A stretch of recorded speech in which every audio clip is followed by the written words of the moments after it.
కోడిగుడ్లతో పోలిస్తే ఇవి చిన్నగా ఉంటాయి. వాటికన్నా 30% పోషకాలు కూడా ఎక్కువే. ఇవి జస్ట్ 2 మినిట్స్ బాయిల్ చేస్తే చాలు. యూరప్, ఉత్తరాసియా, దక్షిణ అమెరికా, ఉత్తర ఆఫ్రికాలో వీటి వాడకం ఎక్కువ. జపాన్లో ఈ గుడ్లు వాడకం బాగా ఎక్కువ. వీటిని క్వైల్ బర్డ్స్ అని అంటారు. 100 గ్రామ్స్ క్వైల్ బర్డ్స్ ఎగ్స్లో 74% water, 158 calories energy, 13 grams protein, 11 grams fat, calcium, iron, sugar, magnesium, phosphorus, potassium, zinc, folate, vitamin B12, vitamin A, vitamin E, vitamin D, cholesterol ఉంటాయి. ఇవి తినడం వల్ల ఎన్ని వ్యాధుల నుంచి బయటపడొచ్చో తెలుసుకుందాం. Heart diseases, high BP, allergies, digestion problem, hormonal imbalance, memory powers పెంచుతాయి, ఐసైట్ మెరుగుపరుస్తుంది, కిడ్నీ, లివర్ ప్రాబ్లం ఉన్న, డిప్రెషన్ ఉన్న వాళ్ళు తింటే మంచిది.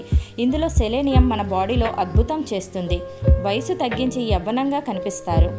నా వీడియో కనుక మీకు నచ్చినట్లయితే లైక్ చేయండి, షేర్ చేయండి అండ్ సబ్స్క్రైబ్ చేయండి. Thank you so much.